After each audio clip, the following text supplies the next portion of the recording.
આજની મારી recipe Punjabi gravy અને પંજાબી શાક. એક લાઈક ને એક સબસ્ક્રાઈબ જરૂરથી કરજો. હાલો, જય શ્રી કૃષ્ણ. મારા કિચનમાં બધાનું હાર્દિક સ્વાગત છે. આજે આપણે 50 શાકમાં બને એવી આપણે આજે ગ્રેવી બનાવીશું. આ ટમેટા મેં ફ્રોઝન કરેલા છે, એ મારી ચેનલમાં આપણે અપલોડ કરેલો છે, તે તમે જોઈ શકો છો. તો આ ટમેટા ફ્રોઝન કરેલા છે, એની આજે આપણે ગ્રેવી બનાવીશું. અહીંયા આપણે 10 નંગ ડુંગળી લીધી છે, એની સામે આપણે ડબલ ટમેટાનો ઉપયોગ કરવાનો છે. સૌપ્રથમ આપણે ડુંગળીને આવી રીતે સુધારી લઈએ. આ ગ્રેવી પંજાબી શાકમાં ખૂબ જ સરસ ટેસ્ટી એવી આપણે આજે બનાવીશું. તમે કોઈ પણ શાક બનાવતા હો તો 2 ચમચા ગ્રેવી નાખી અને તમે ઇન્સ્ટન્ટ બનાવી શકો છો. આવી રીતે આપણે ડુંગળી સુધારી અને કટ કરી લઈએ. અહીંયા આપણે બધી ડુંગળીને આપણે સરસ કટ કરી લીધી છે. હવે આપણે આગળની પ્રોસેસ કરી લઈએ. અહીંયા આપણે ગેસ ઉપર એક પેન મૂકેલી છે, એમાં આપણે 5 થી 7 ચમચી તેલ ઉમેરીશું. તેલને આપણે ગરમ થવા દેશું. આપણું તેલ ગરમ થઈ ગયું, આપણે ખડા મસાલા એટલા એમાં ઉમેરીશું. તજ, લવિંગ, ફૂલચક્ર, તેજપત્તા, એલચી, મોટો એલચો, એ બધું આપણે અંદર તેલમાં ઉમેરી દેશું.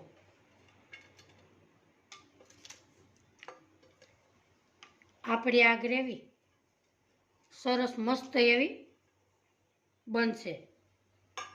એને આપણે આવી રીતે હલાવી લઈએ. રેસ્ટોરન્ટમાં બને એવું આજે આપણે ગ્રેવી બનાવીશું. એમાં નાખીશું આપણે લસણની કળી. મેં અહીંયા 15 થી 20 કળી લીધેલી છે. એમાં નાખીશું આપણે આદુનો કટકો, છાલ ઉતારીને મેં આમાં ઉમેર્યો છે. 2 લીલા મરચાં નાખીશું. એને આપણે આવી રીતે થોડું તેલમાં પકાવવા દેશું.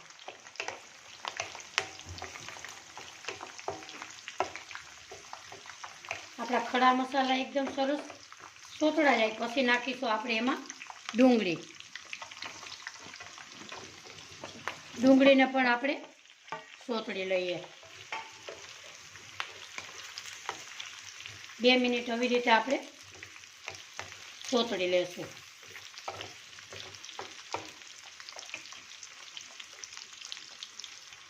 આપણી ડુંગળી અડધી સોતળાઈ ગઈ છે. એમાં નાખીશું આપણે હવે કાજુ. કાજુ મેં 10 થી 20 લીધા છે.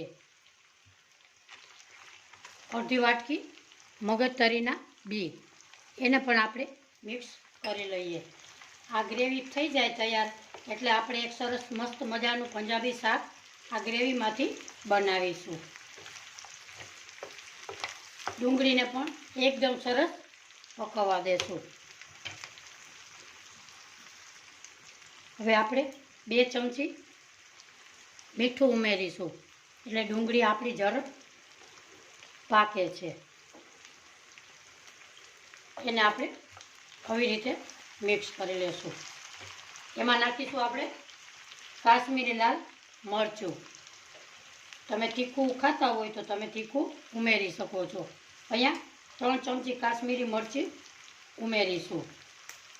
1 ચમચી હળદર, 2 ચમચી ધાણા જીરું પાવડર. એને હવે આપણે આ બધો મસાલો નાખવાથી આપણી ગ્રેવી ઝડપથી કૂક થાય છે. હવે આપણે આને એકદમ સરસ પકવવા દેશું. આપણી ડુંગળી એકદમ સરસ સોફ્ટ થઈ ગઈ છે. હવે એમાં નાખીશું આપણે ફ્રોઝન કરેલા હતા એ ટમેટા. એને પણ આપણે મિક્સ કરી લઈએ.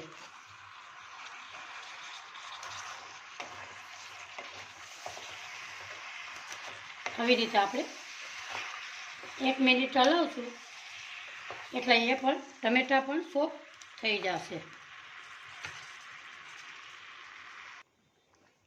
આપણે ડુંગળી ને ટમેટાં એકરસ થઈ જાય એવી રીતે આપણે એને પકાવશું. આપણે એને 2 મિનિટ ઢાંકી દઈએ એટલે આપણા ટમેટાં અને ડુંગળી એકદમ સરસ પાકવા લાગે છે. આપણી ગ્રેવી સરસ એકદમ ટમેટાં અને ડુંગળી ગળી ગયા છે. હવે આપણે ગેસની ફ્લેમ બંધ કરીશું. આપણો મારો વિડીયો સ્કીપ ન કરતા આ જ ગ્રેવીમાંથી આપણે એક સરસ મસ્ત મજાનું શાક બનાવીશું. આપણે અહીંયા સરસ એકદમ ઠંડુ થઈ ગયું છે.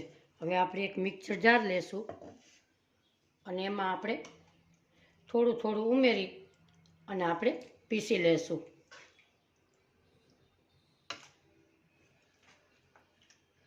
આ ગ્રેવી તમે 1 વર્ષ સુધી સ્ટોર કરી શકો છો. મહેમાન આવે ત્યારે ઇન્સ્ટન્ટ તમે શાક પંજાબી બનાવી શકો છો.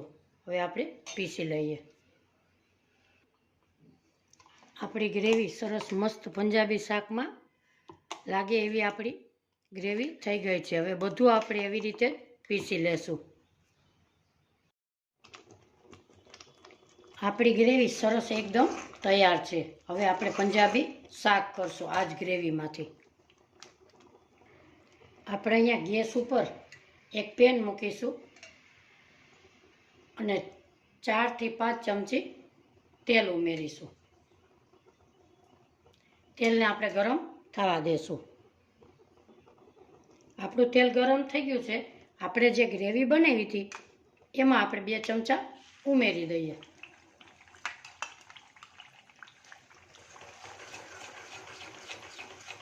આમાં આપણે મસાલા કરવાની કોઈ જરૂર નથી. તમે તીખું ખાતા હોય તો તમે લાલ મરચું ઉમેરી શકો છો. હવે આપણી ગ્રેવી ગરમ થાય એટલે આપણે મેં વટાણા બાફેલા છે. 1 વાટકી વટાણા લીધા છે અને 3 બટેટા લીધા છે. એને આપણે ગ્રેવીમાં ઉમેરી દેશું.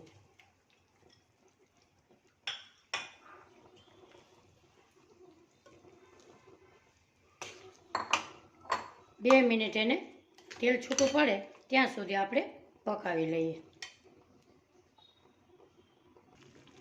આપણા શાકમાં તેલ છૂટું પડી ગયું છે. આપણે હવે ઉમેરીશું 2 ચમચી ફ્રેશ મલાઈ. એ તમારે નાખવી હોય તો નાખી શકો, નકર સ્કીપ કરી શકો છો. કસૂરી મેથી,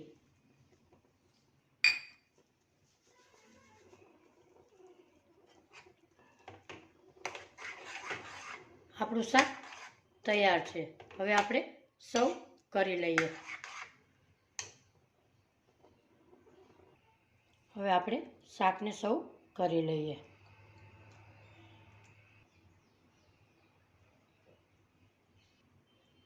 આજની મારી એકદમ સરસ પંજાબી શાકની ગ્રેવી અને શાકની રેસીપી તમને ગમી હોય તો એક લાઇક શેર અને સબસ્ક્રાઈબ જરૂરથી કરજો. કોમેન્ટ બોક્સમાં પણ જરૂરથી જણાવજો આજની મારી રેસીપી તમને કેવી લાગી. ફરી મળીશું એક નવી રેસીપી સાથે. ત્યાં સુધી બધાને મારા જય શ્રી કૃષ્ણ.